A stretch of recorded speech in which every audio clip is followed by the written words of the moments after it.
jennee kaana kanumaan jalqabna afaanuma keenya. Abbaa jennee kaana kanumaan jalqabna afaanuma keenya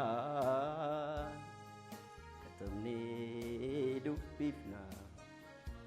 Abbaa jennee kaana kanumaan jalqabna afaanuma keenya katabnee dubbifna. Abbaa jennee kaana kanumaan jalqabna afaan oromootiin katabnee dubbifna jedhan hangafni artii Dr. Alii Birraa tumsayyoota keenyaan nus kunoorra jirra.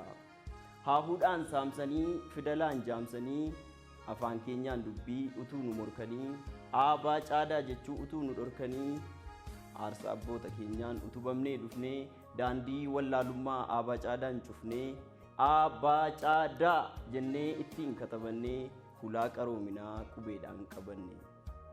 Afaan keenyaan dubbachuun bara yakka jedhame haahuuf fidalli dirqiin bara nutti fe'ame. Baratti qooqa keenyaan taphachuun qaanii ture hayyuuf gootota keenyatu hidhaa keenya nuuf fure. Maarree barasii bara dukkanaa sana bara firru akka ormaa Sheek Mahammad Raashid fa'aa fakkaattiin leenca kormaa Sheek Bakrii Saaphaloo fi Dr. Raayilee Fidaa utuu iraarfamanii in ta'u jechuun didaa dhiigaaf lafeen cobanii dhiibanii nuun ga'anii ofiin aarsaa ta'anii qubeen nuuf dahanii. Kanaaf qubeen nuuf dhiiga qaamota miiraa keenya qubeedhaan katabannee seenaa dhalootaaf keenya. Qubeen quba keenya hiiroo keenya jabaa qubeetu nu oolchee wallaalummaaf cabaa. Aguuggii doofummaadhaa qubeetu nurraa tarsaase man'ee fidalaa diigee qubeetu gadarcaase. Qubeen eenyummaa keenya calaqqee sabboonummaa dungoo dukkana keessaa mallattoo iftoominaa cancala gabrummaadhaa qubeen ofirraa cirraa seenaa warra gurraachaa qubeen addunyaaf irraa. Seessituu sammuu suphituu eenyummaa mi'eessituu dubbii wixinee tokkummaa hundee qaroominaa utubaasa guddaa madduumeef kalaqaa faajjii yeroo hundaa agartuu dhalootaa sororsituu maraa ibsituu dukkanaa qajeelchituu karaa ifa baastuu seenaa cabsituu gowwummaa ijaa baastuu gumaa labsituu gabnummaa miidhagsituu yaadaa itichituu qalbii qubee utubaa koo kennaa harka rabbii.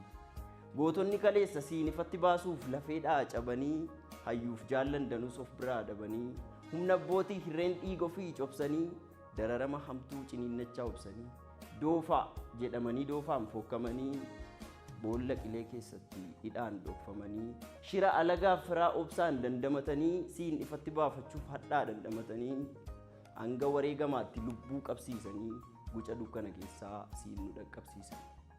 Nuus dhaloonni qubee har'a mil'uu keen jirraa qoreef qoraattii hamaa si'iin ofirraa cirraa tayyiwwan jaarraa kanaa siin qabannee simanna seenaa kuush warra hangafaa siin addunyaatti manna. Lafaa fi lafee keenya siin katabnee eegsifna qaraaf qarooma keenya siin ifatti beeksifna. Kanaaf si mararfanna agartuu keenyaan qixa cancala gabrummaatu si'iin nurraa cita. Kanaaf si kunuunfanna ruhii keenyaan gararraa dilbii seenaa kuufannee siin ceesifna bararraa. Utubaa gurraachotaa abdii Afrikaa hundaa kalaqa oromootaa argannoon saba guddaa xaxaan afaan alagaa dhufa keenyurraa hafee qubee yaa ibsituu koo bu'aa dhiigaa fi lafee.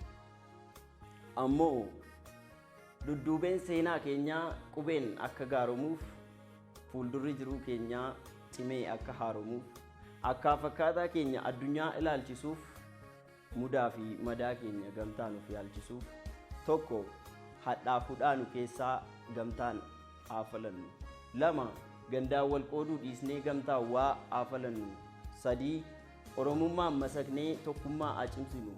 Afur humnaaf ogumaan maknee qubeetiif yaa tumsinu. 5 galatooma.